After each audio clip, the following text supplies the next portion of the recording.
রোববার রাতভর বৃষ্টিতে তলিয়ে গেছে সিলেট শহর। মধ্যরাত থেকে সকাল 7:30 পর্যন্ত টানা বৃষ্টির পর নগরের উপশহরের প্রধান সড়ক সহ প্রায় 90% এলাকা প্লাবিত হয়েছে। অনেক বাসাবাড়িতে উঠেছে পানি। এই দিন নগরীতে সর্বোচ্চ 226 মিলিমিটার বৃষ্টিপাত হয়েছে। সুরমা নদী উপচে সিলেট মহানগরীর বিভিন্ন এলাকার সাথে পানি ঢুকেছে ওসমানী মেডিকেল কলেজেও।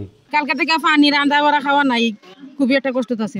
3 দিন যাবত আমরা গোসলও নাই, একটা মহিলা গো এইভাবে আমরা পইরা আছি, পানির উপরে বসবাস করতেছি। কমিশনার আছে, মেয়র আছে, আমরা যদি একটু হেল্প করে তে আমরা বাসা দিতাম কি। অসুবিধা চলাফেরা অসুবিধা, বাচ্চারা কষ্ট যেমন আমরাও কষ্ট হবে এমন। 4টা থেকে পানি ওয়ার পর থেকে তো বাচ্চা কাচ্চা লিয়া ঘরের মাঝে বন্ধ হইয়া বইয়া রইছি। বাচ্চা কাচ্চা নিয়ে বড় কষ্টতে আসছিলাম, টাইনে টুনে যা ছিল মাল চাবানো উঠাইছি। ছড়া খালগুলো অতি সত্বর একটা খননের ব্যবস্থা করে দিলে আমরা এই পানি জলাবদ্ধতা বা জমাটবন্দি পানি থেকে মুক্তি পাবো। পানি উন্নয়ন বোর্ড জানিয়েছে, সুরমা নদীর সিলেট পয়েন্টে পানি বিপদসীমার 13 সেন্টিমিটার, কানাইঘাট পয়েন্টে বিপদসীমার 58 সেন্টিমিটার ও কুশিয়ারার অমলশীত পয়েন্টে সকাল 6টায় বিপদসীমার 53 সেন্টিমিটার উপর দিয়ে প্রবাহিত হয়েছে। পরিস্থিতি মোকাবেলায় নগরীর উচ্চবিত্তদেরও এগিয়ে আসার আহ্বান জানিয়েছে সিটি কর্পোরেশন।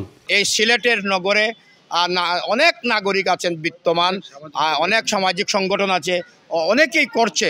আমি অনুরোধ জানাবো আপনাদের মাধ্যমে সবাই যেন এই সিলেটের মানুষ যারা কষ্টতে আছে তাদেরকে একটু দেখেন। সিলেট জেলা প্রশাসন জানিয়েছে, বন্যায় সিলেট সিটি কর্পোরেশনের 9টি ওয়ার্ড সহ 68টি ওয়ার্ড প্লাবিত হয়েছে। এতে 7 শতাধিক গ্রাম পানিতে তলিয়ে গেছে। ইলিয়াস কমল, মাই টিভি।